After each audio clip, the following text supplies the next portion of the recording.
Les damos la bienvenida a nombre de TICS, de la Escuela de Ingeniería y Ciencias de la Universidad de Chile, que junto a la Sociedad de Folclor Chileno nos presenta esta tercera sesión del Seminario de Historia y Folclor del profesor Gabriel Salazar. Hoy día va, como está ahí en la pantalla, dialoga el profesor Salazar con Ibaín El Tit y van a comentar Patricio Mosqueira y José Manuel Cuadro. Así que con ustedes los dejo en esta interesante conversación. Muy buenas tardes ya. Saludar, por supuesto, a don Francisco Javier Martínez, decano de la Facultad de Ingeniería, Ciencia Física y Matemáticas de la Universidad de Chile, a don Ricardo Herrera, director de la Escuela de Ingeniería también de esta casa de estudios, y por cierto a la presidenta del Consejo de la Sociedad de Folclor Chileno, maestra Karen Platt Miller Turín. Todos hacen posible este espacio. También Radio Beethoven con Romina de la Sota, Radio Chilena FM de San Antonio con don Luis Valderas, Radio María, una buena señal para Chile, donde también difundimos cada una de nuestras actividades, y por supuesto Diario El Líder de San Antonio, a su director, don Manuel Mejías. Una tercera sesión que nos hace hablar de una de las obras cumbres, ¿no?, de Gabriel Salazar Vergara, Premio Nacional de Historia 2006, consejero de la Sociedad Folclor Chileno y mi maestro. Labradores, peones y proletarios. Vamos a hacer también muy en síntesis una reseña breve, precisa, más bien de la obra en sí, de su contexto y de algunas reflexiones o puentes que nos pueden conectar con lo contemporáneo y en particular, por supuesto, también con nuestro folclore, porque no decirlo, hay elementos también que para mí incluso antes que historiadores que sean, comillas, especializados en el folclore o han tocado estas temáticas, Gabriel Salazar Vergara ya la venía trabajando hace casi 40 años. Por un lado, demos un poco de contexto, ¿no? Pensemos también, y se repite la palabra no azarosa ni equivocadamente, sino que hablamos de un contexto escritural.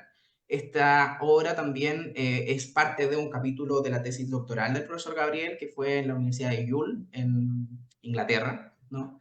Y este contexto también va un poco en cuando el profesor estaba en el exilio, ¿no? A propósito de la dictadura cívico-militar por el tirano. Tenemos también esta visión también de que digamos, un libro desde adentro, de lo profundo de el Chile con labradores, peón y proletario, podría entenderse como el proletariado, la clase obrera, y en términos actuales la ciudadanía o la gente, para algunos durante el siglo XX podría entenderse como el pueblo. Entonces también creo que es interesante porque efectivamente incluso desde Inglaterra Salazar toma y acoge y cruza lo que pasa con el Chile más profundo y particularmente el siglo XIX, que es una de sus preocupaciones más permanentes. Hay también un origen, por supuesto, familiar. No nos olvidemos también que el profesor viene de familia obrera, de la clase trabajadora, pero que también permanentemente ha estado ligado no solamente como estudiando, sino que en terreno. De hecho, mañana tenemos la presentación también del Archivo Local Patrimonial de Cabildo, con todo el pueblo como haciéndose parte de su ejercicio autosoberano, libre y convocado. Entonces también es no solamente una génesis familiar de Gabriel Salazar Vergara, sino también de sus preocupaciones tanto intelectuales, digámoslo así, como territoriales, presenciales. Por otro lado, es por supuesto una de las aristas y una de las vertientes también de la historia social chilena, porque también hay que entender un poco, y una de las cosas que el profesor desliza en el libro, es que el peón del siglo XIX no es tan estudiado. Pareciera que el patriciado o la oligarquía permanentemente, como que ese peonaje, ese proceso de proletarización del siglo, digamos, XIX, como que no existió, hay una especie como de vacío inicialmente, digamos, hasta que el profesor Salazar se hace cargo de esto. Y podríamos vincularlo, si se quiere, y lo decíamos recién, con una especie de folclore tripartito, un folclore social, un folclore político y también, ¿por qué no decirlo?, un folclore mestizo. Es decir, social porque está dentro de este contexto, está dentro de una sociedad chilena permanentemente en cambio, pero que constantemente ha también demandado y ha pedido sus derechos, sus ejercicios, su necesidad de construir y ser autosoberana.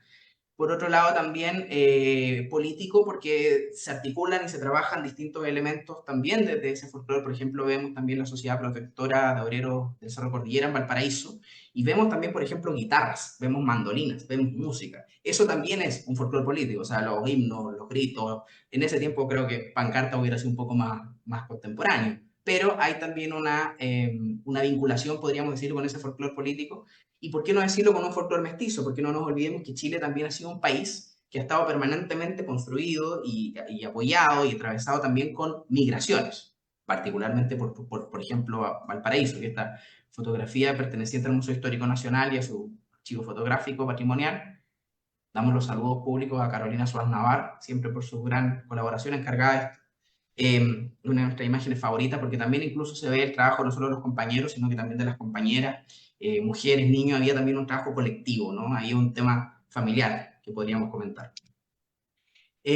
Otra figura o imagen importante que me parece destacar es de la hacienda Panquehue en Valparaíso, finales del siglo, región de Valparaíso, finales del siglo XIX, inicios del XX. Es también esa mirada que se tenía como del peonaje, que solamente era muy hacendal o muy servicial, y en el folclore, ¿para qué decirlo? O sea, también hablamos de un folclore de la hacienda o patronal, pero no en un sentido despectivo ni negativo, sino que decimos que hay una vertiente que se había puesto en palestra, pero que también como el peón o como los labradores, ¿no? Vale decir en el sentido de labrador, peón y proletario, también son parte, también son actores. Entonces, yo creo que una de las cosas que subyacen, sobre todo por, además, ser uno de los libros capitales de Salazar, capitales en el sentido cumbre, importante, es que también la hacienda, la imagen que se tenía hasta cierto tiempo, antes incluso el maestro, el profesor Gabriel Mario Góngora del Campo, había trabajado también el inquilinaje. Entonces me parece que de alguna manera esto es parte de un tronco y Salazar lo logra explicar de manera muy relevante. Podríamos citar, por ejemplo, algunos libros también del profesor José Bengoa, que hablan un poco de la parte agrícola o de la historia social vinculada también a la agricultura chilena. Hablemos del libro propiamente tal, muy velozmente, porque la idea es abrir la conversación para no monopolizarla. Quisimos colocar este mapa de Chile de 1845, que pertenece a la colección del Archivo Nacional Histórico. Es un libro de 328 páginas, se divide particularmente en un primer capítulo que habla de los labradores, ese proceso de descampesinización, y que nos cifra también o nos interpela, nos muestra también como mediados del siglo XVIII hasta el siglo XIX, nos muestra alrededor de unos 100 años y un poco más, de cómo esto también se va articulando, se va reordenando, se va redirigiendo, todo atravesado también, por supuesto, por el proceso de la emancipación o la independencia de Chile, y luego de eso también cómo este peonaje se va semiproletarizando, y eso básicamente también es desde 1820 a 1878. Yo diría que eso tiene también mucho que ver a propósito de lo que va a pasar después, con, para mí, Guerra del Pacífico, luego Guerra del Salitre, cómo esta oligarquía o esta burguesía mercantil financiera se va a empezar a orquestar, no como pasaría, por ejemplo, en otros lugares, incluso tal vez de Latinoamérica, que es las oligarquías tendieron un poco al proceso más industrial en algunos lados, ¿no? Acá muy por el contrario, en buen chileno le sacan el poto a la jeringa. Entonces acá también es como ese peonaje se va construyendo y se va articulando, y eso también tiene que ver incluso con características o expresiones del folclore, y podríamos hablar, por ejemplo, que también el profesor Salazar, como es parte y nos aporta datos, nos aporta cuadros, nos aporta una serie de elementos, trabajando en distintas fuentes, por ejemplo, también subyace no solamente archivos judiciales, sino también archivos municipales, no una mirada santiaguina, sino también una mirada país. O sea, Salazar habla de Linares, habla del norte, habla de Coquimbo, habla de Ica, habla también de que cada vez que se va corriendo, digamos, el cerco hacia el norte, hay también un mayor proceso de peonaje, porque además justamente en esta época empiezan a florecer también las salitreras, ¿no? A propósito de los capitales ingleses que pueblan el norte grande chileno. Siempre también el contexto es muy importante para Salazar, el contexto, y en este libro de los labradores tampoco es que se comente, por ejemplo, el tema documental, sino que también hay una mirada de sociabilidad, de cómo se relacionan y cómo interactúan también los distintos actores o personas en las regiones, en los lugares, en los territorios. Algunas reflexiones para abrir la conversación, y no azarosamente colocamos la imagen de un supermercado. Desde el punto de vista de quien habla, o sea, mío, el peonaje o el proletariado no acaba en el siglo XIX ni tampoco en el XX. Hay un recambio también, uno podría decir, por ejemplo, de los subcontratados o de las personas que se organizan también un poco en estos sindicatos o de manera colectiva. No, no quiero hacer propaganda comercial, pero no sé, Walmart, Jumbo y todos estos supermercados que habían, por ejemplo, no sé, un dato en Peñalolén, como mi familia paterna, había un supermercado, no recuerdo el nombre, si era Teletrack, no sé cuánto, parecido al nombre de la cosa, la hípica, que estaba en Avenida Grecia, en la Rotonda. El supermercado quebró y lo compró Santa Isabel. Entonces, bueno, ¿cuáles son también las condiciones de los obreros? Esa idea de como de conservación y recambio social, ¿no? Las clases. Hay un recambio, sería un elemento para que podamos abrir la conversación o para conversar. Por supuesto que esto también está atravesado con un tema de la neoliberalización. Si el régimen liberal apresaba y aprisionaba al pueblo, hoy ciudadanía, bueno, la neoliberalización fue mucho más, porque había que aniquilar también el modelo que se construyó y se tejió y se levantó en la posguerra, ¿no? Segunda Guerra Mundial, 1939-1945. Diría yo que también esto es, como obra, es un antecedente para un folclore político. En tanto, labradores, peones y proletarios también, o sea, hay consignas, hay gritos, hay rayados, hay distintas maneras también que las distintas comunidades organizadas laboralmente hablando, de su ejercicio autosoberano y convocado, tienen la capacidad para también organizarse por sí mismos y en ese sentido eso es un folclore político, ¿no? Eso nos lleva también a entender y a explorarlo, porque también es algo muy poco explorado, salvo algunas guiños de ciertas historiadoras o historiadores contemporáneos, pero que no se han metido tampoco en el folclore y comparten un poco esa idea del término comillas de identidad, que para mí es una especie de espejismo, porque la identidad per se es uniformadora. Lo que el pueblo tiene o la ciudadanía tiene son imaginarios. Y esos imaginarios va a depender de su territorio, de su contexto, de su sociabilidad. Como buen literato, me parece que también hay que inducir a una discusión bibliográfica, y no solamente como desde el contexto de la historia social o también folclore social para mí, sino que hay que también entender o llevar a que Gabriel Salazar podemos, esta obra, Labradores, Peones y Proletarios, ponerla a discutir o a debatir con otras fuentes también importantes.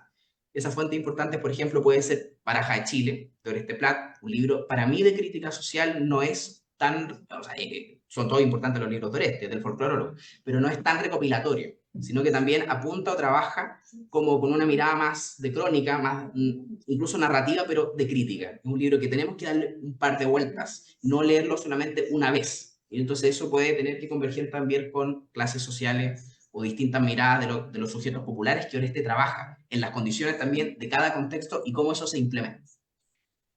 Otra obra que me parece que es tremendamente interesante es de otro escritor del siglo XX chileno, que era Luis Mirino Reyes. Y Luis Mirino Reyes habla de los feroces burgueses. Los feroces burgueses es un poco también una crítica novelada narrativa de la década de los 60, donde él desde también esta mirada más descriptiva, pero también profunda, también como permanentemente como poniéndola en jaque, coloca a esta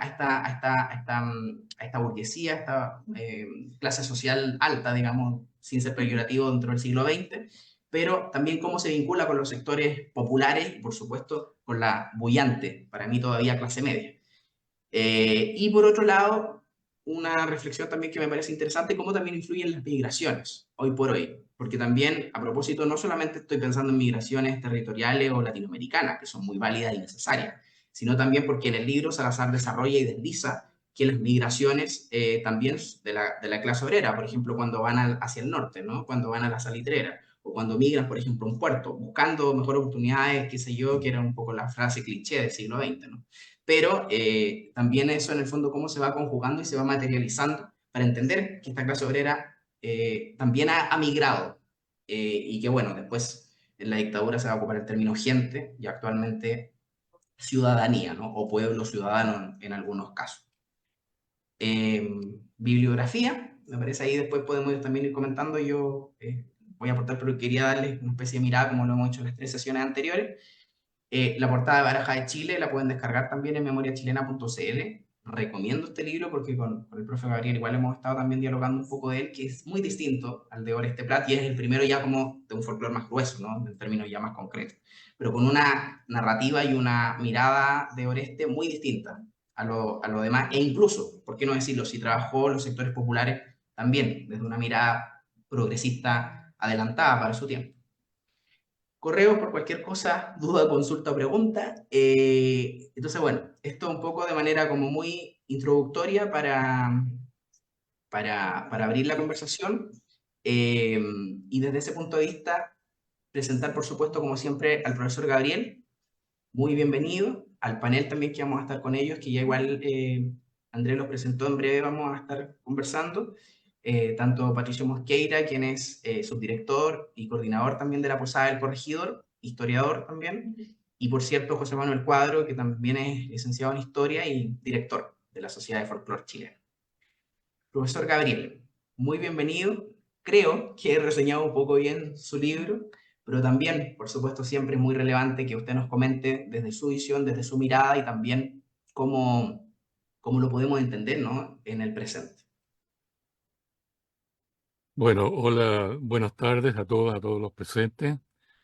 Muchas gracias por la invitación a comentar este trabajo nuestro que ya tiene casi medio siglo de tiempo atrás y tener la posibilidad siempre de, a través de este programa o de esta conversación, de preocuparnos de los sectores sociales populares que normalmente no se habla mucho de ellos, ¿no? Eh, Menos en el día de hoy, porque todos los periódicos están concentrados exclusivamente en los señores políticos, en los señores empresarios y en los abogados que están vinculados con ellos. Entonces agradezco la invitación a trabajar este problema, este tema, y con mayor razón si se hace a partir de un librito que hace ya muchos años que publicamos. ¿Cómo Sí, sigo? sí, sí. No, o sea, un poco también comentar quizás desde su punto de vista las ideas centrales también de Labradores, Peones y Proletarios y tal vez cómo podemos entender también un proceso que fue tan largo, porque, o sea, y de alguna manera escritural que usted trabajó en la obra, y que son mucho tiempo, es decir, 1750, 1860, después 1820, 1878, son prácticamente 200 años, no 200, pero atravesado por 2 siglos, ¿no? Y cómo también se podría entender si en realidad, la otra pregunta, profe, también es si el proletariado actualmente desde su punto de vista existe, quizá por lo menos para mí hay un recambio que tal vez eso podríamos verlo, no sé, yo puse el ejemplo del supermercado, pero me parece que también hay otro sector de servicios que puede obedecer un poco a esa lógica también de clase popular, digamos. Ya. Mira, voy a referirme un poco por qué escribimos este libro, ¿no? ¿Por qué consideré que era importante? Y lo más brevemente posible, porque tiene una razón de historia personal y otra razón puramente archivística, ¿no? Puramente archivística. La razón personal es que, como tú más o menos anunciabas al principio, yo nací en una población obrera, la Manuel Montt, que fue construida en 1927, casi la primera población de este carácter que se construyó en Chile y que se pudo construir en base a los fondos que aportaron dos sociedades mutuales, la de los choferes de taxi y las obreras tranviarias, que son las que, digamos, vendían los boletos en los carros eléctricos y los carros tirados por sangre, por caballo, en esos tiempos, ¿no? Con eso del siglo XX. Esta población, que fue la primera población, ahora es una zona histórica, fue construida en medio de una chacra, la Chacra del Pino, y un poquito al norte del río Mapocho, por la Chimba, y una población sólida de ladrillo, con contrafuertes de fierro, un jardín, qué sé yo, los choferes con un garage, ¿eh? Una entrada de auto, las tranviarias sin antejardín y sin garage, qué sé yo.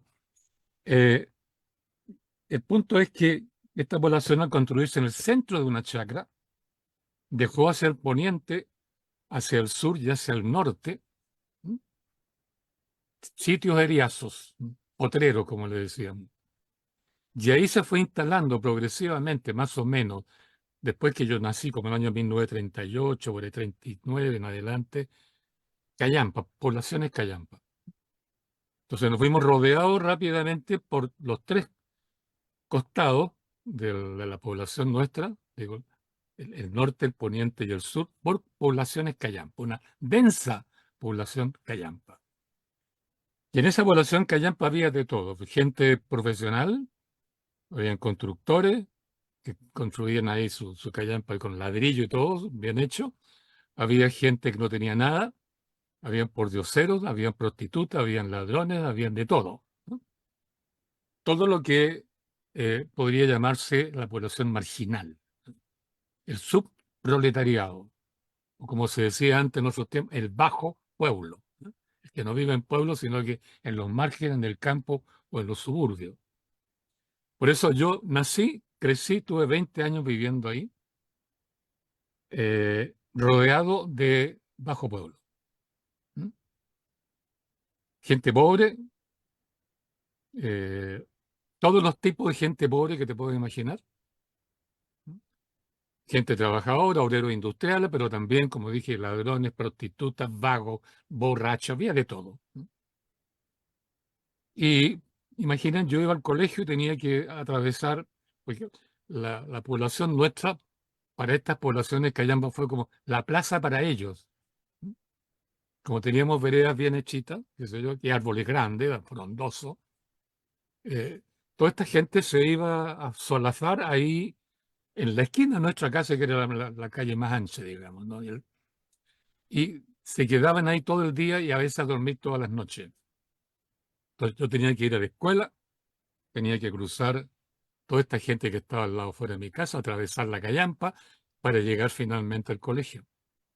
Cuando fui al liceo, en otra dirección, yo fui al liceo de aplicación, que estaba en Alameda, tenía que atravesar lo mismo hasta llegar ahí a Camen con Alameda, ¿no? Fueron 20 años que se me llenó los ojos, la imaginación, la vida con ese tipo de población marginal. Pueblo puro. Podría contarle miles de anécdotas al respecto. Y mi problema fue, estoy tratando de acortar el cuento, pero que es importante, que en el colegio, en la escuela donde estudié, que era católica, ¿no?, de los hermanos de la escuela cristiana, y que estaba al lado de una iglesia donde yo iba, era cantante, era cantor, nadie habló de esa gente. Nadie, ni un profesor, ni un cura, nadie. Y los textos que leímos allí, en esos 6 años que estuve en ese colegio, nadie hablaba de esa gente. Fui al liceo de aplicación, hice los 6 años en el liceo de aplicación, nadie me habló de esa gente, ningún profesor, ¿no? Y eso que tenía profesores como Julio César Llobet, ¿no?, que era de izquierda, o Guillermo Izquierdo Araya, y otros más, muy conocidos. Era un buen, gran colegio. Cuando salí de ahí y me puse a estudiar en la universidad, no encontré, cuando estudié historia, nadie me habló de eso, de esa gente. Y mis preguntas estaban ahí, ¿no? ¿Por qué nadie? ¿Por qué nadie habla? ¿Por qué están ignorados si yo viví 20 años rodeado y los conozco al revés y al derecho porque conversamos con ellos, por supuesto, con todo tipo de gente? Y dije, bueno, voy a estudiar sociología y filosofía, y nadie tampoco me habló nada de eso. Mi gran pregunta era, ¿por qué esta gente, que es gran mayoría, era, bueno, mucho más numerosa que los que vivíamos en la población Manuel Montt, por qué la ignoran? ¿Por qué no se estudia cuando es un fenómeno terrible? Yo lo vi ahí en directo. Y ningún profesor, ni un libro, nada, nada. Y una vez Mario Góngora me dijo que quería que yo fuera su ayudante de investigación. Bueno, y eso, yo pensaba ser un profesor de historia de colegio nomás, ¿ah? Y me dio la oportunidad de ser investigador. Y trabajé en el Archivo Nacional. Yo me leí todo el archivo jesuitas completo para Mario Góngora, pero junto con eso y leyendo otros archivos por mi cuenta, descubrí estos personajes que ustedes estaban mencionando, los peones. Buenas tardes. Góngora habló de los inquilinos. En los documentos del siglo XVIII y XIX encontré estos personajes, el peonaje, del cual Góngora no se preocupó. Él se preocupó de los inquilinos que eran, digamos, tenedores de un trozo de tierra en una hacienda. Entonces habló de la hacienda, habló de los inquilinos, pero no de los peones. Todo el material que yo recogí del peonaje se lo entregué, claro, a Mario Góngora, pero yo me quedé también con una copia, porque ahí encontré una primera explicación de la gente que yo conocí durante tanto tiempo, 20 años, ahí, al lado fuera de mi casa. Peonaje. Y ese peonaje, claro, era gente joven, pobre, no tenía contrato de trabajo, estaban por debajo del nivel de los inquilinos. La mitad de ellos se iba al cerro, a vivir solo, pues no le convenía vivir con el papá, porque el papá era inquilino, y como ya no pudo pagar el arriendo de la tenencia de la tierra en dinero efectivo o en trigo, porque se iban achicando pedazos de tierra, entonces tuvo que vender trabajo, no solo el de él, sino que el de los hijos, para pagar el arriendo de la tierra que les daban dentro de la hacienda. Por eso los hijos jóvenes del inquilino se iban de la casa. ¿Dónde se iban? A los cerros, y se convertían en bandidos. Las mujeres también se iban. ¿Dónde? A las ciudades, sirvientes domésticas. Había un peonaje masculino y un peonaje femenino con historias distintas, ¿no? Por eso me metí en ese problema. Por eso comencé, después que Mario Góngora me dio el gustito de trabajar en archivo y la posibilidad de ser historiador también, a trabajar este problema concienzudamente. Entonces ya empecé a trabajar por mi cuenta otros archivos notariales, municipales, intendencias, gobernaciones, Ministerio de Hacienda, etcétera, etcétera. Y de ahí resultó este libro, que era un capítulo de la tesis, porque además del problema de esta gente, dije, esta gente no está sola en el mundo. ¿Mm? Tiene patrones, tiene políticos, hay una economía nacional, hay un capitalismo. Entonces me puse a estudiar a esta gente, pero al mismo tiempo el capitalismo, los políticos, la oligarquía, que es lo que he hecho a lo largo y hasta el día de hoy. Entonces este librito es el comienzo, que arranca por un lado de la población Manuel Montt y rodeado por todas partes, menos por el lado de la calle Vivaceta, que ahí no habían callampa, pero habían conventillos. Así que ustedes pueden calcular mi vida en una población de trabajadores, con casa propia, con recursos, rodeado de callamperos por todas partes, y saliendo hacia Vivaceta de conventilleros. Y si uno bajaba al río Mapocho, los niños pobres que vivían allí bajo los puentes. Y si atravesabas todo el río, el Barrio Rojo, la calle Bandera, los prostíbulos, La Vega, el mercado. Entonces era imposible no estudiar directamente, porque yo lo viví durante 20 años, casi 30 años, no estudiarlo porque nadie hablaba de eso. Y ese problema, que yo lo capté en ese tiempo, ustedes hoy día perfectamente pueden decir lo mismo. ¿Quién está estudiando hoy los nuevos campamentos, los megacampamentos, que son 3, 4, 5 veces más grandes que los más grandes que había en la época de Eduardo Frei Montalva y de Salvador Allende?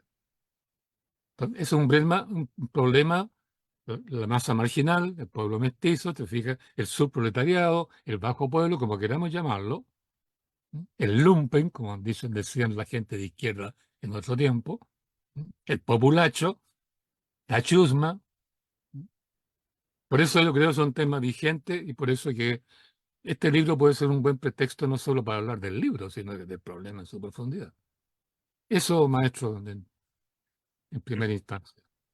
No, está muy bien, le agradezco, profe, porque además nos permite situarnos y entender, ¿no? También el contexto y un poco, como usted va diciendo, no solo el grueso, sino que también ir entrando en las capas más profundas. Patricio Mosqueira, darte la bienvenida a este seminario de Historia y Folclore Gabriel Salazar 2024, una tercera sesión que era muy esperada, que tuvo un par de arreglos de fecha en un nublado Santiago. Entiendo que los cuatro estamos, los cinco, contando a Andrés, estamos en Santiago. Así que bueno, eso, darte la bienvenida, tus impresiones también, si quieres abordar tal vez alguno de los puntos del profe o derechamente lo que tú quieras compartirnos de labradores, peones y proletarios.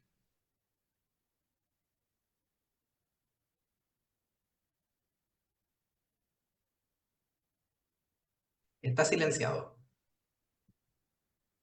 Ahí sí, ahí sí. ¿Me escuchan bien? Sí. Sí.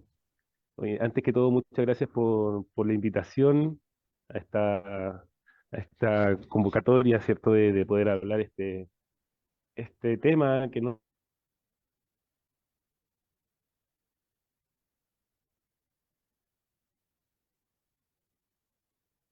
Se congeló, parece el compañero. Se congeló. Bueno, esperemos después que se descongele. Eh, José Manuel Cuadro. Ah, ahí volviste, espérame. Ya, dale. Es que te había congelado. Sí, lo que pasa es que estoy en la Posada del Corregidor y como los muros son tan grandes, tan anchos, la conexión a internet no es muy buena. Voy a tratar de moverme un poco. Eh, pero antes que todo quería comentar que lo que estima el profesor, lo que dice ahora, eh, no tan solo lo vive él en su época. Yo tengo 38 años, vengo de Puente Alto, la zona sur de Santiago, y una de las grandes, eh, quizás, premisas que tiene en mi vida el hecho de estudiar la sociedad y estudiar historia, tiene que ver un poco con mi contexto también de la habitabilidad, este proceso de donde nace. Soy heredero de las poblaciones callampa, una vez que se sacan del centro y son reinstaladas. eh, Sin embargo, mi población estuvo rodeada de poblaciones callampas que después vendrían siendo también en algunas zonas otras se hicieron tomas. Recuerdo cuando niños, cuando recién se comenzaron en los años 90 a, a generar conexiones eléctricas de cañerías de desagüe, cosas que no tenían, y que pensar que hace 20 30 años no todo Santiago tenía estas mismas condiciones. Así que eh, agradecido, porque no tan solo vengo a hablar de historia a raíz de un libro, sino que también un poco de esta situación más bien personal frente a esta situación. Así que muchas gracias. Eh, Prefiero que vayamos comentando, no sé si quieres que yo me explaye al tiro con mis comentarios del libro. Eh, pero antes que todo, este libro, como bien decía Ibaín, es una tesis bien grande, ¿no? Es un tema súper importante. De hecho, cuando estudiaba mi pregrado, fue un libro que fue una lectura obligatoria dentro de uno de los ramos. Y es importante entender este proceso evolutivo de nuestra sociedad y que hoy en día, en resumidas cuentas, son parte de nuestro gran folclore. Esta situación de simbología o de imaginario campesino, que hoy en día nosotros lo destinamos a solo una frase folclórica, eh, tiene todo un proceso y una matriz bien cruda, y bien interesante, bien ninguneada, y como bien dices tú, Ibaín, el profesor retoma este tema que nadie más lo había comentado ni lo había profundizado, ¿no?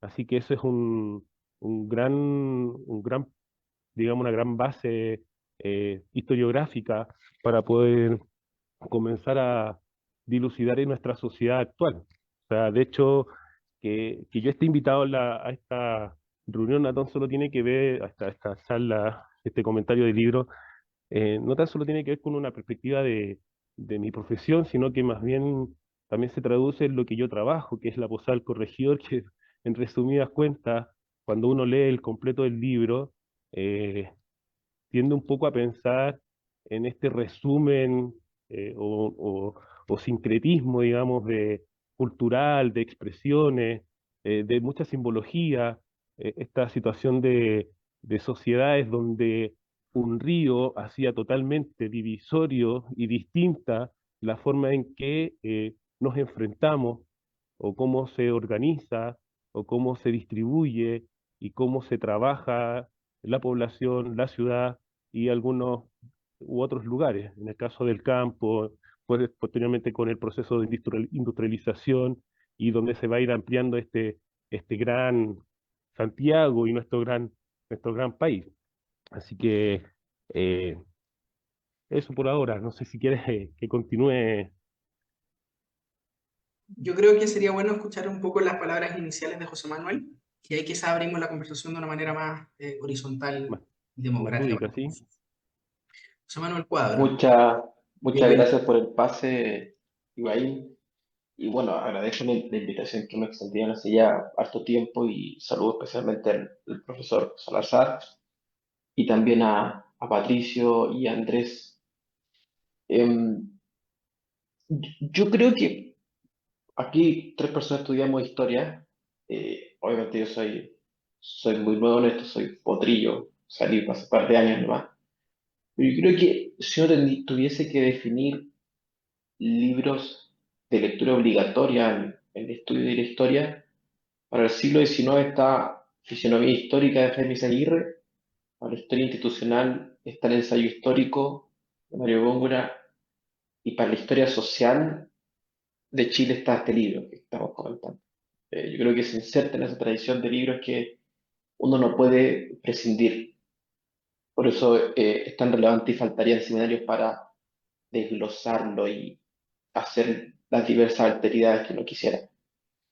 Dicho eso, yo quisiera plantear una disyuntiva que escuché ayer en un lanzamiento en el Instituto de Chile, que lo comentó, de hecho, Carmen Luisa Letelier, eh, a raíz de que ella estaba hablando de Jaime Aguirre y de la red de estudios. Y ella dejó una pregunta que me surge ahora con el libro, porque yo creo, y una tesis que yo creo que es muy debatible y muy conversable, que el labrador y el peón viene directamente de la herencia hispana, de la herencia del caballero, eh, del campo, de esta fisionomía, el caballero que transita y transunta, eh, y es una directa alteridad, creo yo, en la relación del imaginario medieval que llega con la colonia del vasallaje.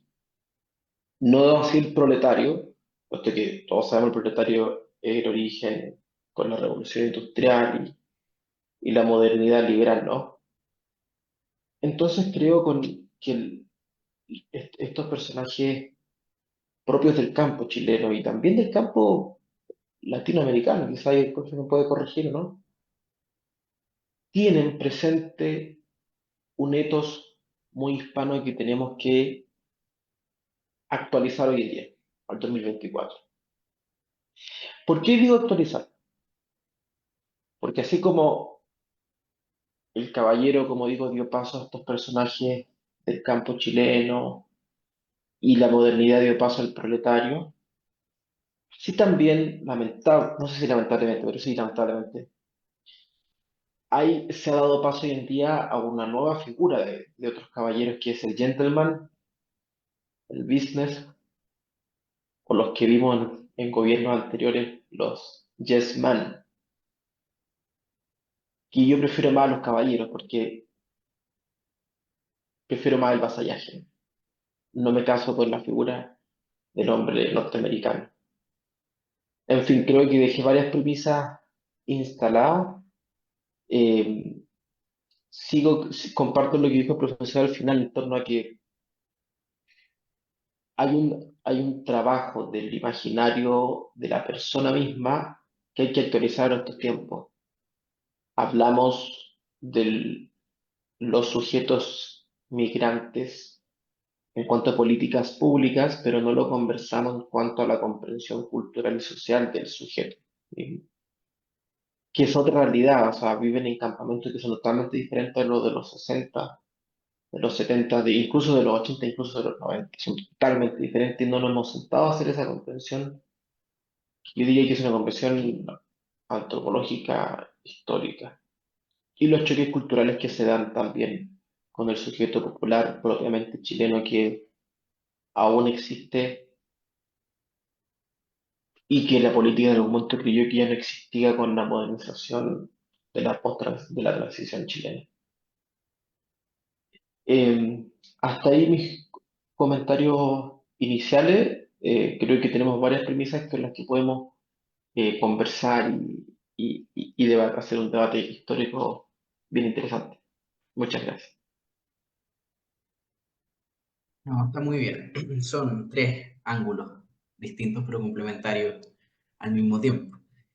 Profesor Gabriel, ¿qué nociones o qué ideas, ¿no? ¿Qué les surge con las primeras palabras de Patricio y José Manuel respectivamente? Bueno, son varias cosas, ¿no? Que se desprenden de los planteamientos que ellos hicieron acá. Eh, yo creo que, bueno, es muy complejo el problema. En el fondo estamos preguntándonos quién es el roto chileno, por decirlo redondamente. ¿Quiénes somos nosotros en tanto roto chileno? ¿Cuán chilenos somos? ¿O cuántas raíces hispánicas se nos meten en las venas y nos da la expresión que hoy día estamos mostrando aquí entre nosotros mismos? Eh, ese problema me lo planteé muchas veces desde que yo era niño, porque los callamperos que yo conocí, algunos venían de estirpes absolutamente marginales, habían sido rotos toda su vida, todo su abuelo, qué sé yo. Pero otros venían de clase alta, que habían caído por distintas razones en la pobreza, en la miseria, en el vicio, ¿m? Y otros eran de clase media. Unos tenían más educación, otros tenían menos educación. Unos tenían contrato, habían obreros, ¿m? Otros nada. O digo, otros eran autoempleados, las prostitutas, los ladrones. ¿M? Había de todo. Y todo eso mezclado vivían juntos. Y eran los callamperos, le decían los callamperos. Entonces, pero ahí está el libro que escribió este niño, ya se me olvidó el nombre ahora, eh, sobre la identidad, la raíz, ¿no? La identidad chilena. Y, y este es un tema, yo creo que es más aparente que real. Estamos preguntando si existe una identidad del roto chileno. ¿No? Entonces, esa identidad, qué sé yo, es mestiza hispánica, ¿no? Atávica. ¿No? Estamos reproduciendo los modelos castizos, ¿no? De la madre patria, de alguna manera. Para otros no, es el mestizo puro, pero curiosamente en Chile nadie estudia a fondo el mestizaje. Los estudios que hay lo han hecho extranjeros. Magnus Mörner, por ejemplo, que es sueco, y se murió más encima. ¿No? Mellaffe lo estudió un poquitito con la demografía, ¿no? Rolando Mellaffe, pero trabajando las actas de bautismo de las parroquias. ¿No? Porque ahí decía el niño mestizo no es mestizo, qué sé yo, etcétera, los papás, en fin, etcétera. Eh, pero, pero siempre estamos buscando como modelos abstractos para ubicar ahí la personalidad nuestra o del roto chileno. Yo por lo que me di cuenta, lo que determina la aparición de los rotos en una comunidad como los callamperos que yo conocí, o como en la población Campamento 26 de enero, o como los que hoy día existen en los cerros de Viña, los que están detrás de los cerros de Viña, que es un mar de cerros con callampa. ¿No? Lo que yo me he dado cuenta, lo que determina que aparezcan estas ciudades, estas microciudades, estos campamentos, megacampamentos o no, no es la etnia, no es la tradición cultural, no es nada de eso. Es las condiciones económicas que te empujan a vivir allí. Y ahí el rol central que juega en la aparición de estas masas marginales es el sistema laboral. El sistema laboral. Y la forma en que se configuran las leyes, ¿no? En nuestro país, ¿no? Porque las leyes, voy a decir dos cosas. Una, las leyes son las que arman la sociedad. Y la pueden armar bien o la pueden armar mal. En la Biblia, ¿no es cierto? Dice, en el principio era el verbo. El verbo, la palabra, es el que creó el mundo y dio forma al mundo. Las leyes dan forma a la sociedad. Y las leyes, claro, al hablar tú dices el mundo, dices la sociedad.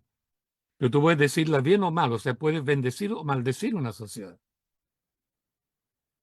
Y las leyes laborales chilenas tienen raíces muy profundas en el Imperio Español, porque el rey de España, cuando era absolutista y él dictaba la ley, su palabra era ley, ¿se fija? Él maldijo a ciertos pueblos. ¿Quiénes? Los mestizos, porque no tenían sangre pura, era sangre mezclada, no tenían la nobleza de la sangre.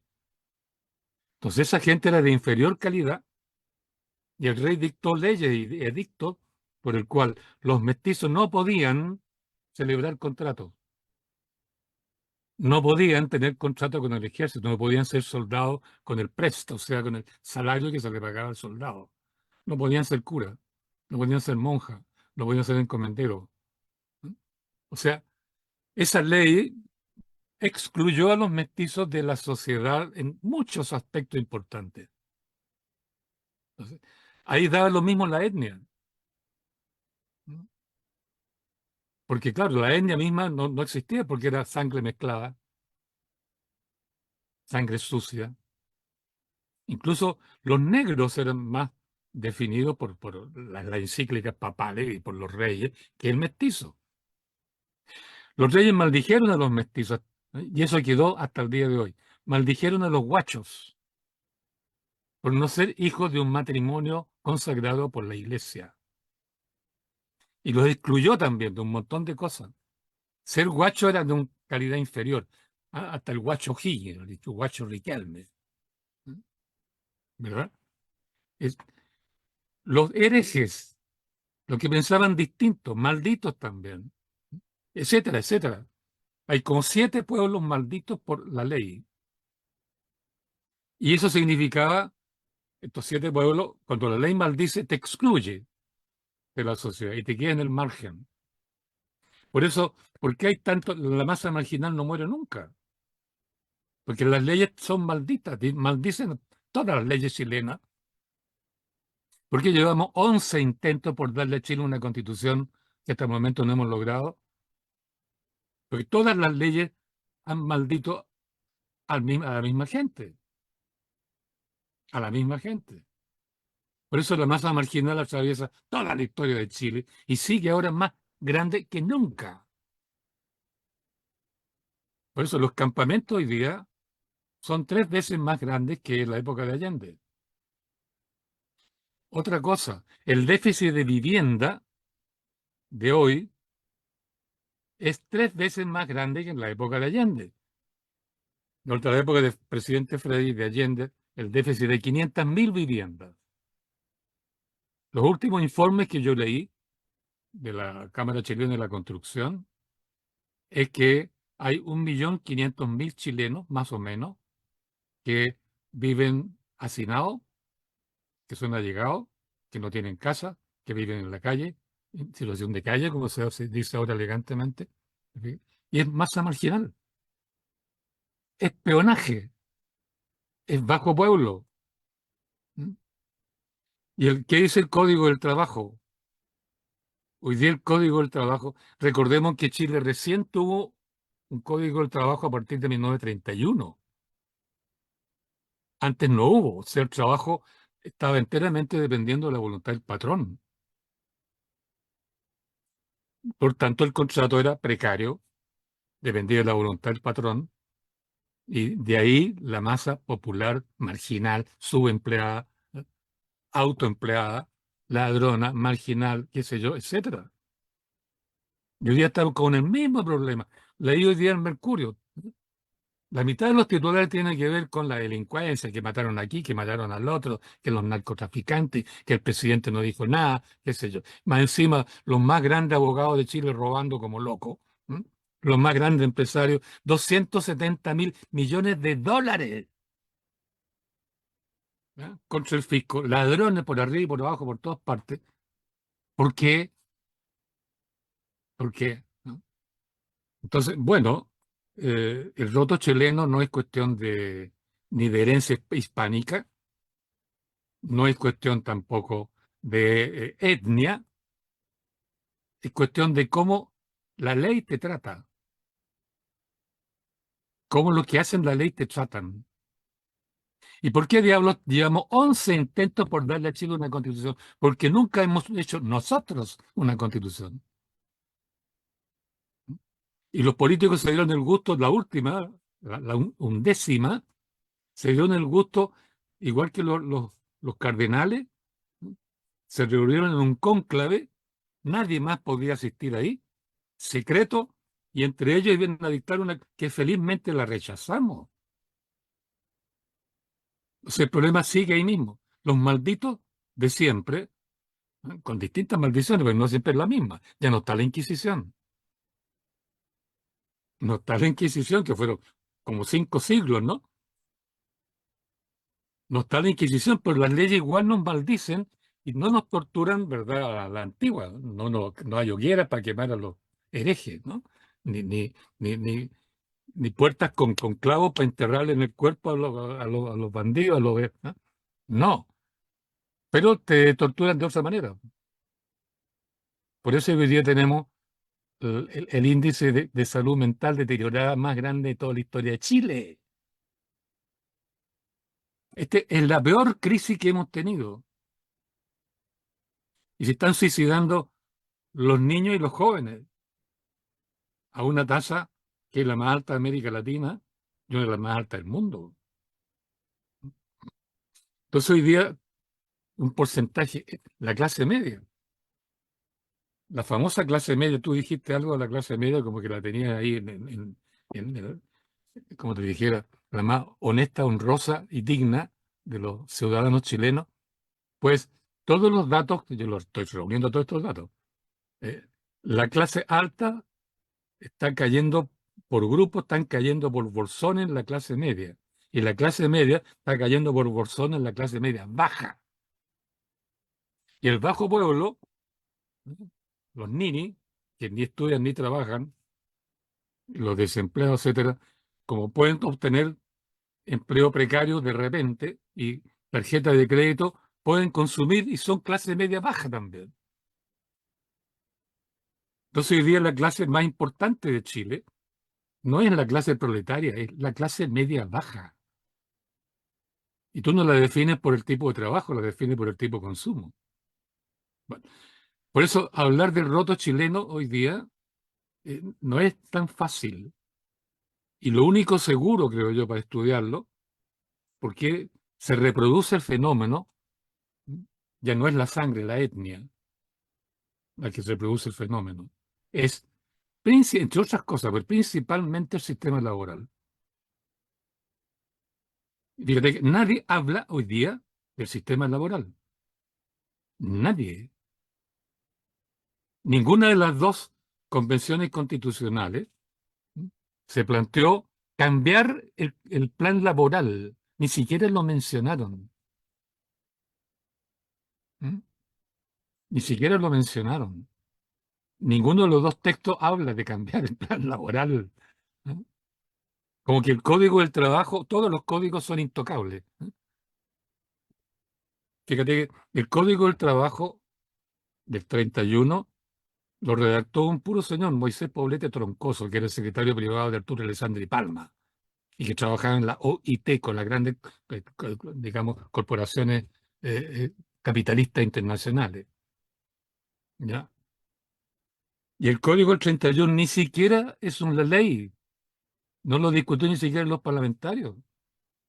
Fue un decreto dictatorial inspirado en la OIT y en los grandes países capitalistas. Y nadie habla de ese código hoy, ni la CUT.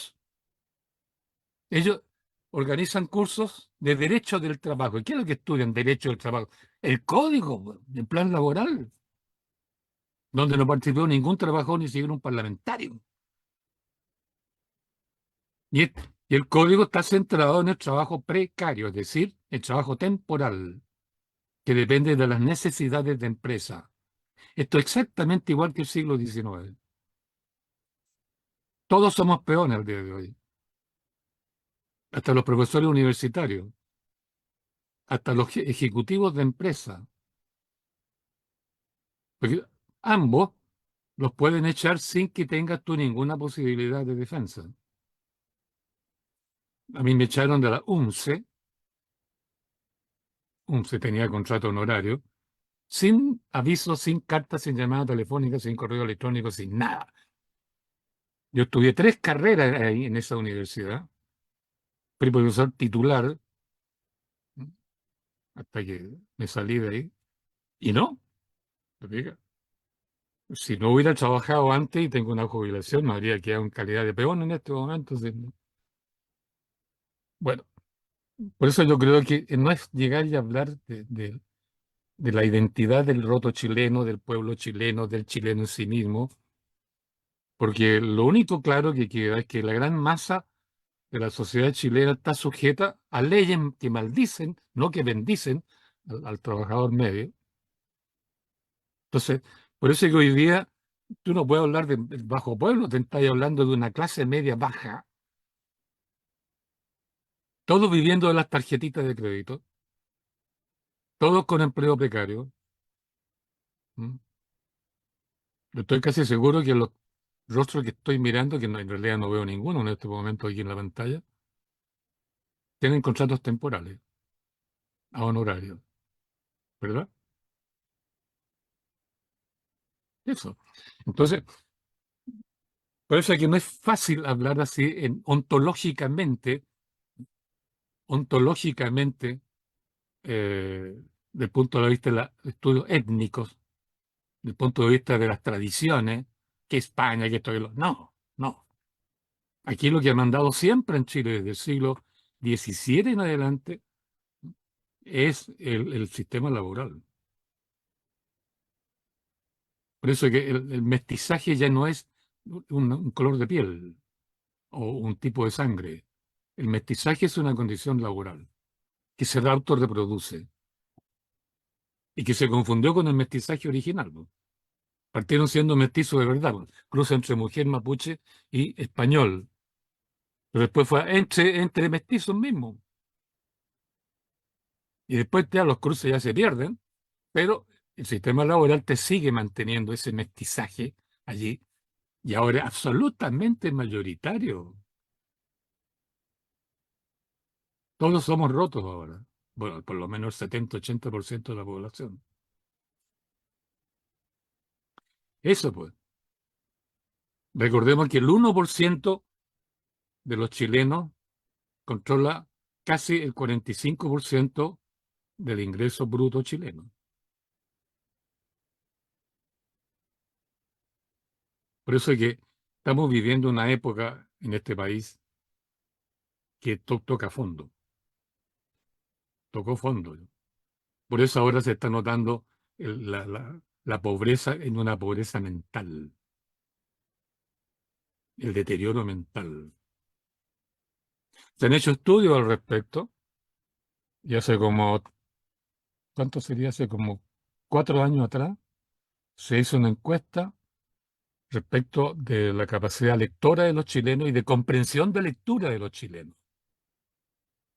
Y la encuesta en cuestión entregó el resultado que dice que en el año anterior, de haber sido el 2015-16 que se hizo la encuesta, eh, solo 40% de la gente adulta había tomado un libro,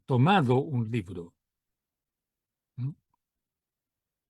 No significa que lo hayan leído, tomado un libro. Y el otro dato, solo el 3% de los que habían tomado un libro, había entendido el libro.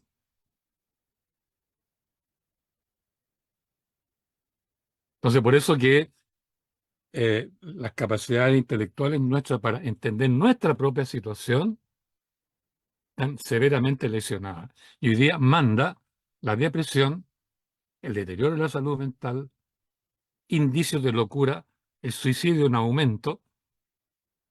Entonces la preguntita es, ¿cómo vamos a cambiar esta sociedad para salir de este hoyo? Si nosotros estamos volviéndonos, lo que le digo hoy día en el neandertales. Estamos con los neandertales, o sea, los prehomínidos. No va a ser fácil resolver este problema en Chile.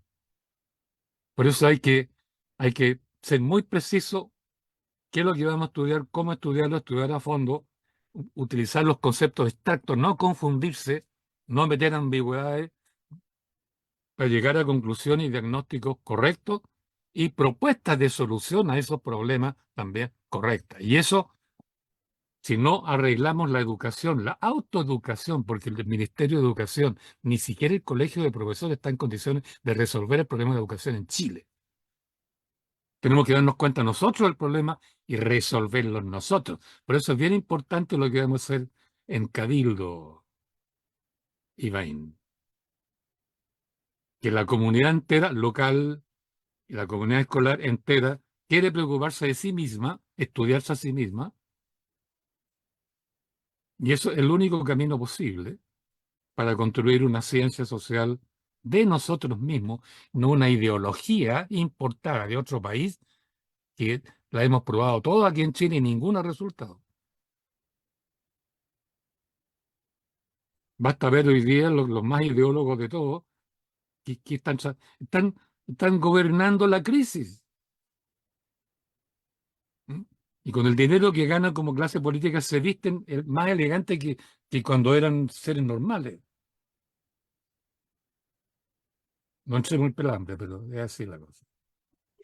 No, y está muy bien. Yo creo que a propósito de qué más antiguamente un historiador, ¿no? Que hablamos la otra vez en la cátedra de este Plate, Ricardo Donoso Novoa, hablaba de lo virtuoso. Entonces, ¿qué más virtuoso para el ejercicio autosoberano libre y convocado que la comuna se llama Cabildo? Es lo más, es una señal, digamos, ¿no? Patricio Mosqueira, Una coincidencia feliz. sí.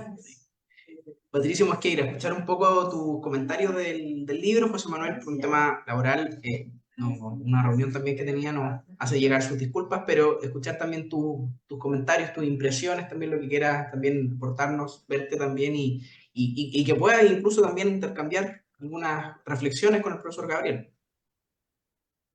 Sí, muchas gracias. Bueno, me cambié de lado del trabajo para ver si el internet llega mejor.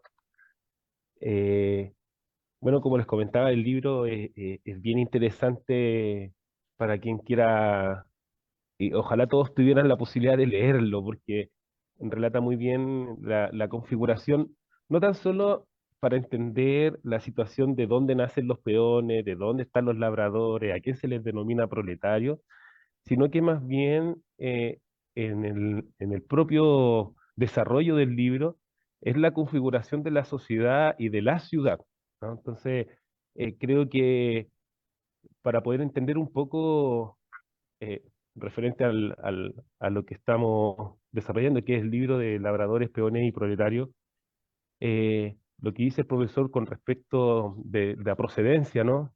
Este desarrollo de entender la sangre, de que, bueno, todos sabemos que los españoles se decían que venían con sangre azul, entonces entender la procedencia de la sociedad va un poco a estimar en demasiado nuestro desarrollo y nuestro entendimiento actual, nuestra idiosincrasia, la forma en que nos regulamos, la forma en que nos configuramos, la relación entre hombre y mujer, por ejemplo, la relación entre la sociedad en general, eh, cómo nosotros como sociedad estamos basados bajo ciertos preceptos, sean civiles, espirituales, religiosos, eh, y eso es bien interesante porque el libro lo deja bastante en claro. El orden que tiene o que se va desarrollando la ciudad no es por sí sola, ¿no?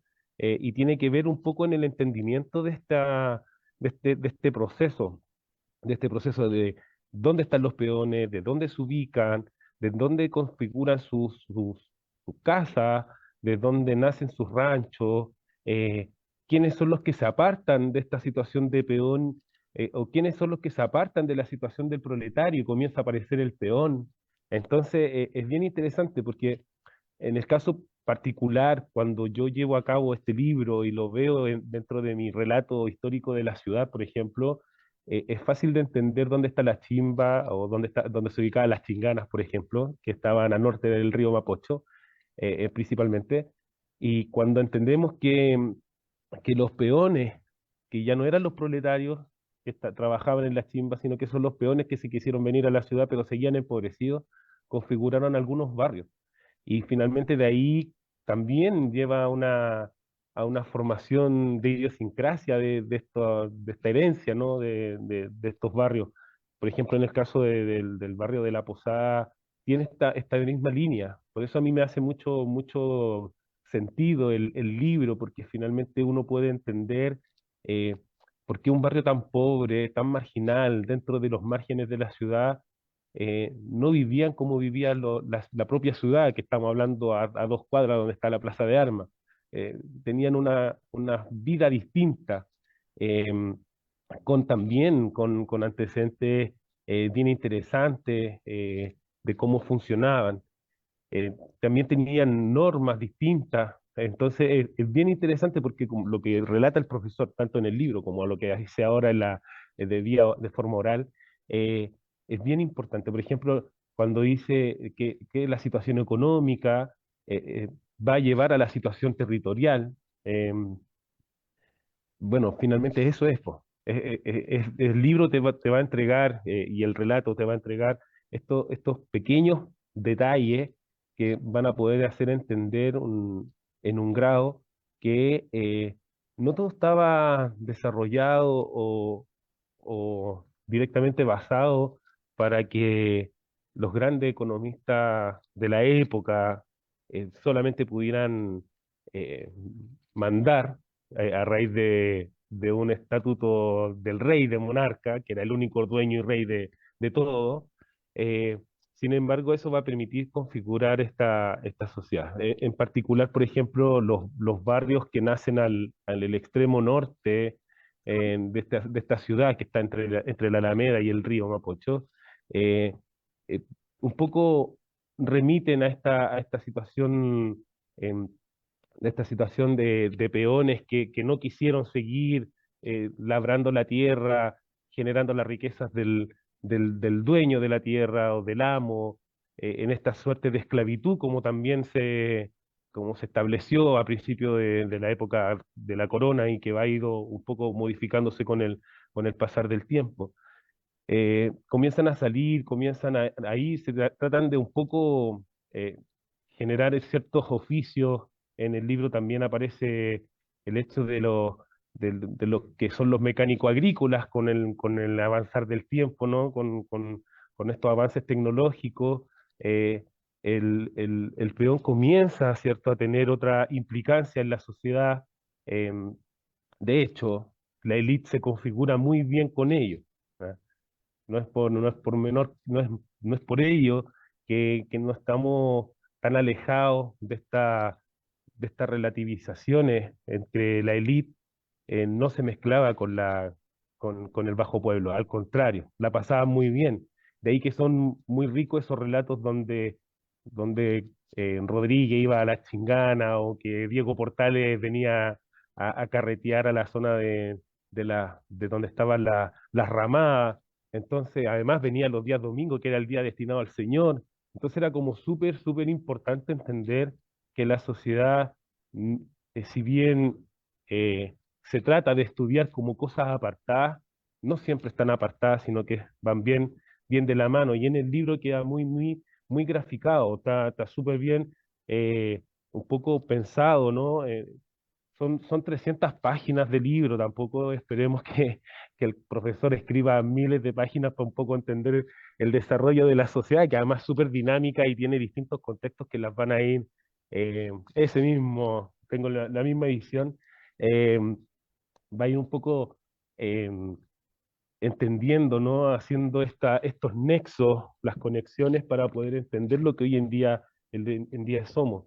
Eh, los tipos de trabajo van a configurar la ciudad y eso es sumamente importante y en el libro queda bastante graficado. La migración, la inmigración y la emigración que se generan en todo Chile, o sea, cuando el campesino, el proletario, el labrador comienza a desligarse del trabajo campesino, comienza a buscar otro horizonte y se va al puerto y se va al, al norte con las minas posteriormente.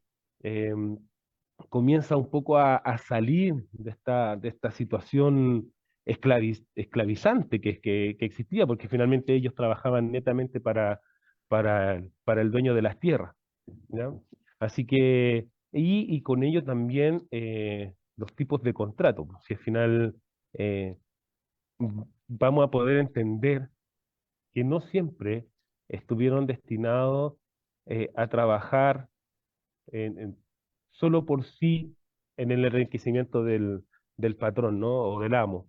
Eh, Hay un avance de la sociedad, del bajo pueblo, en poder entender y garantizar sus propios trabajos. Ha sido un costo, ha tenido a lo largo de la historia de Chile, podemos ver que ese trabajo ha sido mermado por las Fuerzas Armadas en distintas ocasiones, y que lamentablemente a fuerza de la opresión, eh, ha terminado en distintas desgracias. Podemos reflexionar a principios del siglo XX con la matanza de, en el norte, ¿no? De la matanza del Seguro Obrero, o sea, perdón, de, mm, de San Gregorio, de Santa María, de Iquique. Entonces, finalmente eso va un poco a entender que los tipos de contrato en la sociedad van a generar un sistema laboral que hoy en día es sumamente importante, pero que no nace de la nada, no nace del 73 hasta la fecha, o no nacen desde nuestra primera constituciones, sino que viene desde un trabajo desde abajo, o sea, desde las mismas bases de la propia sociedad. Así que para mí es súper importante que toda la gente ojalá pudiese, como dice el profesor, no tan solo tomar el libro, sino que leerlo, aprenderlo, hacerlo parte de, porque finalmente la intencionalidad del relato va a permitir esclarecer lo que nosotros en la actualidad estamos o somos y cómo vamos desarrollándonos. O sea, entender que los campamentos no son una respuesta actual al sistema urbano, sino que esto viene desde mucho antes, muchos años antes, a 300, 400 años, el nacimiento de los rancheríos, el nacimiento de los villorrios, que van a ir configurando lo que es actualmente toda nuestra nación, nuestro territorio. Así que, y que además la configuración de las provincias, departamentos, hoy en día de las comunas, van a ir permitiendo entender dónde se desenvuelve esta sociedad. ¿Ah? O sea, claramente que hayan grupos económicos que se van escapando del centro de Santiago o del centro, de los centros en general, ¿ah? Y se van yendo a otros lugares de geográfico, van a ir permitiendo entender quiénes son los que son los más importantes. Nosotros creo que la sociedad del Bajo Pueblo, nosotros todos somos clase media en Chile, todos. Yo creo que no hay nadie que no se considere clase media, independiente que seamos media baja, media media, media alta, da lo mismo, que son divisiones para entendernos no solo nosotros, eh, pero vamos a entender que ese espacio donde ellos se van geográficamente, eh, nosotros como sociedad son espacios que nosotros ocupamos, independientemente de quienes estén. ¿Ya? Me explico, o sea, cuando la alta elite vivía en el centro de Santiago y comienza a llegar esta gente del bajo pueblo a tomarse la ciudad porque ellos se asustan, ¿ah? Y por eso van arrancando y se van moviendo, porque no se asustan porque no se pueden mezclar con el bajo pueblo. No, para ellos como que no existe, ¿ah? Em, de hecho, la construcción del Tajamar del Mapocho para gente de la elite era un paseo, para otra gente éramos netamente una barrera, un límite. Eh, para muchos también fue una forma de detener el avance del río y que no dejara un caos en la ciudad como obra urbana. Em, pero claramente todos tenemos una visión distinta de esta configuración. Lo mismo cuando nacen algunos parques, donde no toda la sociedad era parte de la ciudad, ¿ya? En el mismo Cerro Santa Lucía o cuando Vicuña Maquena genera el, el, el anillo, ¿no? De circunvalación, donde lo más importante estaba en el centro de este anillo y lo menos importante estaba en el exterior. Entonces, uno ve que la lid va siempre configurando y nos va diciendo cómo, pero hay una suerte bien interesante que a mí me genera el libro, em, que a raíz de ir entendiendo la configuración de dónde nace el peón, de dónde nace el labrador, de cómo se configura la visión del proletario, va a ir permitiendo adueñarse de estos espacios y de estos territorios. O sea, el hecho de que hoy en día nosotros tengamos la posibilidad de que por ley los niños puedan entrar a educarse, es es un trabajo que viene desarrollándose hace 300 400 años, no es una reforma actual. ¿Ah? Hoy en día quizá existe una ley que nos permite a todos agruparnos, que nos dice que podemos estudiar y que debemos estudiar, por lo menos desde la prebásica hasta cuarto medio de forma obligatoria. Em, pero eso no existía hasta hace unos años atrás.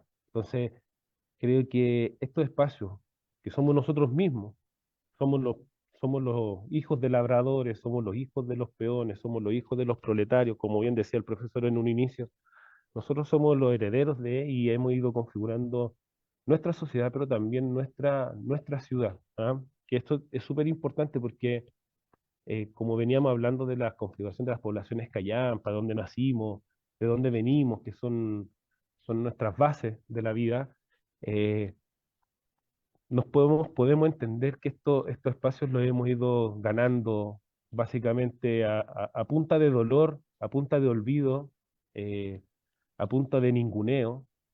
Sin embargo, y lamentablemente ha sido así, sin embargo, eh, estamos como sociedad, existimos y tenemos que seguir luchando en la medida desde lo académico, ¿cierto? Los que tienen la posibilidad de luchar en la calle, los que están en los puestos de poder también pueden hacer su propia lucha eh, para este tipo de nuestra sociedad y de nuestra configuración.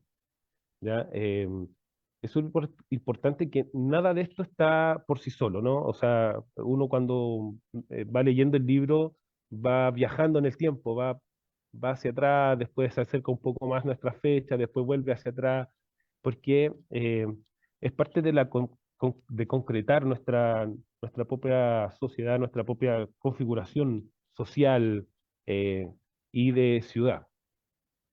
Em, Creo que tengo una situación bien personal con respecto al libro que a mí me produce mucho eco. Aquí ya me alargo un poco más en el tema más bien personal.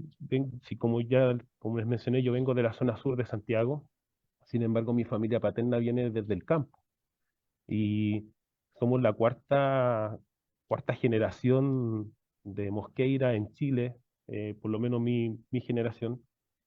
Y mi papá fue partícipe de la reforma agraria, entonces tengo una visión y un relato desde mi papá, que si bien era hijo de administrador de fondos, o sea, venía desde una cuna distinta, eh, él nos relataba cómo eran los procesos y los sucesos en el campo. Y eso a mí me hace mucho sentido con este libro. ¿Ah?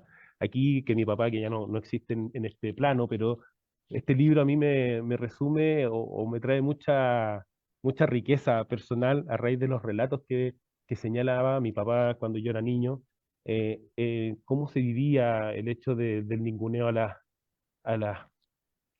a las personas, a los inquilinos, a los afuerinos en la reforma agraria, cómo vivían esclavizantes, eh, el hecho de ser violados en general, no tan solo el hecho de que el patrón violara a la China, sino que violaban los derechos humanos, ¿no? Mínimos, el castigar sin comida, el castigar sin agua, el castigar o sea, echándolos de las casas precarias que les daban eh, y los echaban sin nada. Creo que eso en el libro lo arroja bastante bien, ¿ah? Un relato bastante crudo que no es fácil de digerir. En cambio, el profesor lo expone bastante bien en algunos capítulos. Si es que no me equivoco, por ahí por la página 90 y algo, 93, 94, hace unos alcances bien interesantes con respecto a ello. Así que a mí, en lo personal, como les digo, el libro a mí fue presentado como un libro de lectura obligatoria. Sin embargo, en mi calidad actual, eh, yo creo que debería ser un libro que debería estar permanentemente eh, divulgándose. Es un libro tesis bien importante para poder entender 400 años y un poco más eh, de historia no tan solo humana, y no tan solo urbana, ¿ya? Sino que es la historia de nuestra sociedad. Hay un libro que yo leí en paralelo a este libro, al de Labradores, que es El Despojo, porque se asemejan en algunas fechas, y si bien ocurren en situaciones geográficas distintas, eh, son bastante complementarias. ¿Ya? La brutalidad del Estado chileno, la brutalidad de las Fuerzas Armadas, la brutalidad de la masa dominante, ya sea económicamente, sobre todo en los extranjeros, eh, van a producir un desarrollo social actual que nos permite entendernos. ¿Ah? Y hoy en día claramente tenemos otros indicadores, que la inmigración y otros que van a poder un poco a mover esta idea, ¿no? Y que quizás los actuales historiadores podrán continuar este trabajo para para los nuevos tiempos, para los tiempos presentes. Eh, porque claro, es importante entender que nuestra sociedad, el Bajo Pueblo, va a ser la base significativa de lo que tenemos en la actualidad. O sea, que la gente ricachona tenga miles de terrenos y que están siendo explotados económicamente, no son explotados por cualquiera, sino que por el Bajo Pueblo, ¿ya? Y a muy precarias condiciones, quizás ya no en el sentido de esclavitud, como fueron algunos primeros años que son mencionados en el libro, sino que también en el sentido de la esclavitud moderna, ¿no? De las malas pagas, de los malos trabajos, de las malas contrataciones. Bueno, yo creo que fuimos un poco evidentes, o quedó mucho en evidencia en la época del COVID o posterior al COVID, las situaciones de esclavitud moderna que existe en Chile en el trabajo, sobre todo agrícola, ganadero, y bueno, en las especializaciones que existen en la actualidad. ¿No? Eso quiero que ella comentar un poco. No, está muy bien, muy detallado y preciso. Profesor Gabriel, a propósito, porque sabemos que el tiempo es nuestro gran enemigo, como dirían los poetas antiguos, ¿qué le ocurre a usted con quizá a modo también de ir concluyendo un poco esta tercera sesión, pero por supuesto siempre con sus palabras indispensables, de las reflexiones de Patricio y lo que usted quisiera como comentar o compartir también? Bueno, dos cosas solamente. Yo creo que me gustó mucho lo que dijo aquí el maestro recién, porque habló de él mismo, habló de su padre, la voz que debemos escuchar, la voz que debe escucharse en los colegios, la voz de nosotros mismos. Esa es nuestra historia, esa es nuestra historia. No esa historia que nos obligan a aprender, ¿no? Desde el ministerio, que a su vez está correlacionado con los ministerios de educación de Finlandia, Suecia y Noruega, porque la península escandinava es nuestro modelo educativo actual, de una u otra manera. Hace falta que nos hablemos, que nos contemos nuestra historia, pero que nos escuchemos al mismo tiempo. ¿Mm? Pues muchas veces cuando uno está hablando de su historia personal, y está hablando con toda sinceridad, habla con el corazón en la mano, como quien dice, los otros no lo escuchan, y después, cuando van a hablar, hablan de sí mismos y no siguen hablando de la historia de este compañero. No solo hay que contar la historia desde nosotros mismos, sino además escucharnos para crear un diálogo. Un diálogo. Porque es el diálogo, en definitiva, el que nos permite pensarnos como una situación que hay que cambiar. El diálogo, que es yo te cuento lo que me pasa, tú me cuentas, yo te escucho y tú me escuchas, y estamos dialogando el problema que nos afecta a los dos. Esa es una ciencia que no hemos desarrollado en este país. No está desarrollada en este país. ¿Qué ciencia es esa del diálogo? La dialéctica, pues. Esa es la verdadera dialéctica. No es la que un señor genial, ¿no es cierto?, escribió unos libros, ahí está la dialéctica. No. La dialéctica no es un pensamiento individual. La dialéctica es un pensamiento colectivo, dialogado, escuchado, concordado para tomar una decisión. No solo para escucharnos, ya me dijiste lo tuyo, ok, empiezo yo. No, porque el problema es común y el diálogo tiene que conducir al problema común para resolverlo en común también. Y eso es lo que nos falta, porque la educación nuestra consiste más que nada en leer libros de otras realidades, ¿no? Por lo menos la oradora habla de nuestra realidad. Pero generalmente se tiende a copiar, en este país se copia todo lo extranjero, así como se importa todo.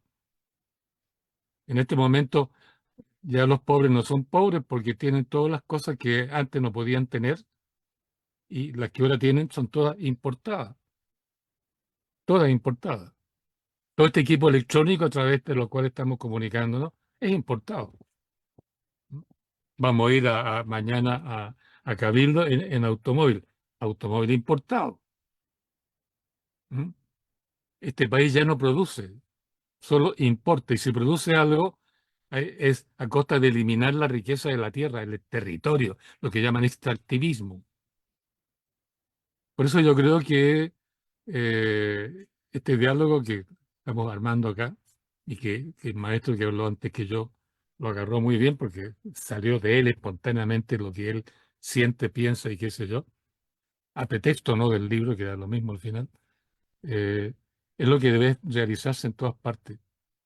Y ojalá en cada población, en cada vecindario, en cada campamento, en cada pueblo, en cada ciudad, en cada comunidad local, pueda hacerse eso, porque hay que resolver los problemas hoy día no esperando que lo haga el Estado. No lo va a hacer el Estado. Llevamos 200 años esperando que el Estado lo haga. Y no ha resuelto nada. Estamos peor que nunca. Nunca antes se habían suicidado los niños. Repito eso. Nunca antes. Por eso creo que si este libro da para que hablemos, dialoguemos, santo y bueno. Me felicito que permita que hablemos y hablemos de nosotros mismos.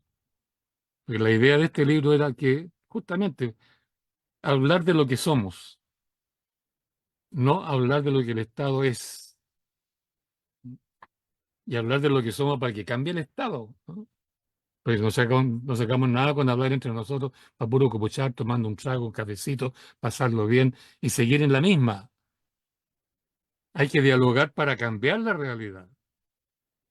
Para eso sirve la dialéctica, ¿eh? Y la dialéctica es la ciencia del pueblo, no de los intelectuales. Los intelectuales les gusta escribir, ¿no? Y solito en su pieza. Y después le mandan por correo electrónico a medio mundo, ¿verdad? Esto es lo que escribí, ¿no? Y le llenan a uno el correo electrónico de texto y columna que los otros escriben así. No te digo, no lo digo por tu caso. Porque hay una cantidad de intelectuales hoy día, académicos, que escriben toda la semana un texto y que están en la obligación de repartírselo a todo el mundo, toda la semana. Incluso los columnistas del Mercurio, en todos los ejemplares del Mercurio, escriben lo mismo. No se trata de, igual que el Papa, ¿ah? Lo digo, ¿ah? Vox Populi Urbi et Orbi. No, no. Es el diálogo lo que importa, la comunión, ¿ah? de los santos, no el santo solo. Y eso es lo que creo que si este libro permite que dialoguemos, fantástico, me siento feliz. Sí, muy contento con lo que planteó el maestro antes, los dos maestros antes. Y eso. Y la última cosa de este libro, lo que más me gusta, con el tiempo me ha ido gustando más una parte que otra. Y la que más me gusta es la última parte, que es el capítulo que se refiere a las mujeres pobres. Mientras más profunda la crisis, mientras más se nos mete dentro del alma y nos va descuartizando la mente, más importante es el rol de la mujer. Los hombres siempre quieren ser libres, ¿no? Y decir la última palabra. Pero las mujeres restañan las heridas, ¿no? Van a ayudar al que cayó, reviven al enfermo, ¿no? Llevan la vida en sí mismas, unas más que otros menos, ¿cierto?